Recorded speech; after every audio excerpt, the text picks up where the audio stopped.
তারা নিজেরা ওদেরকে নিয়ে এসছে। আপনারা নিজেরা যদি নিয়ে আসেন তাহলে বঙ্গবন্ধুর নাম বললো না কেন? ও তো বঙ্গবন্ধুর অনুসারী হিসেবে আমাদের সাথে যুক্ত হয়েছে, একবারে বঙ্গবন্ধুর অনুসারী। আমরা লক্ষ্য করেছি তো কথাবার্তায়। বাঙালি একটা মেজর বঙ্গবন্ধুর অনুসারী হবে না কেন? হ্যাঁ, ওনার আদর্শগত অন্য কিছু যেটা, সেটা উনি যখন পাওয়ার এসেছেন তখন হয়তো আমরা লক্ষ্য করেছি। উনি যখন সংবিধানের উপর হাত দিয়েছেন তখন আমরা বুঝেছি উনি বাঙালি জাতীয়তাবাদী বিশ্বাস করেন না। এর আগে তো বুঝতে পারিনি, এর আগে তো আমরা বুঝতে পারিনি। ওই সময় তো ওনাকে অনুগত দেখেছি, ওই সময় তো নিয়ে আর আমরা কোনো অভিন্ন ছিলাম। উনি যুদ্ধ করেছেন এবং ওনার ভাষণের একটা গুরুত্ব ছিল, সেটা অস্বীকার করা যাবে না।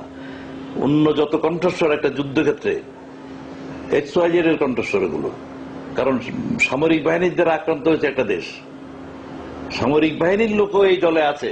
বঙ্গবন্ধুর দলে একজন সামরিক বাহিনীর মেজর থাকা মানে একটা গ্রুপ আছে। এটা মানুষের মনোবল অনেক বাড়িয়ে দিয়েছে। মেজর জিয়াউর রহমানের কণ্ঠস্বর ওই সময়ে, মুক্তিযুদ্ধের সময় উষালগ্নে 27শে মার্চ জনগণের মোরাল বুস্টাপের সহায়ক হয়েছে এইভাবে যে হ্যাঁ, আমরা আক্রান্ত হলে ভয়ের কিছু নাই, আমাদের দলেও আর্মি আছে। এটা বিরাট কাজ হয়েছে, এটা কাকতালি ভাবে, কিন্তু এটা করার জন্য জিয়াউর রহমানকে আনা হয়েছে বা করেছেন তা নয়, আকস্মিক ভাবে হয়েছে। আর রেডিও যদি চালু নাও হতো তাহলে কি মুক্তিযুদ্ধ হতো না নাকি? হতো।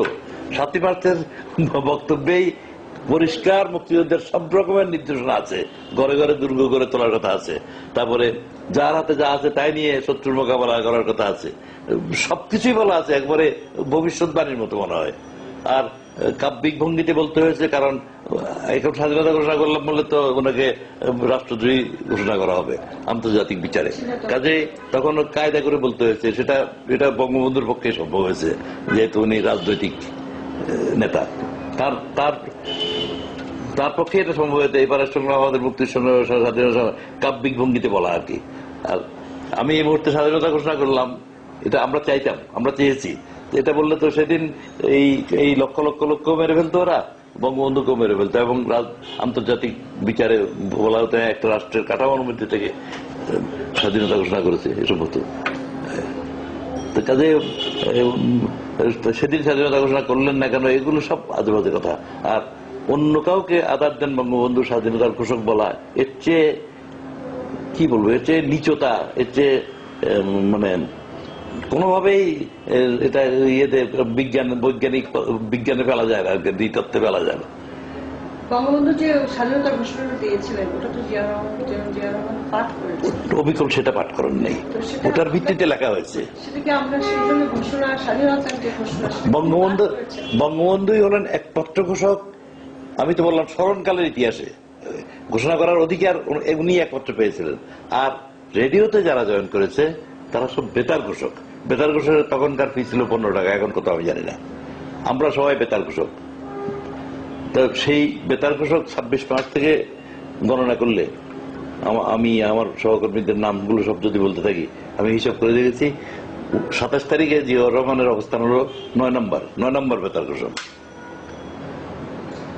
আর কি বলবো।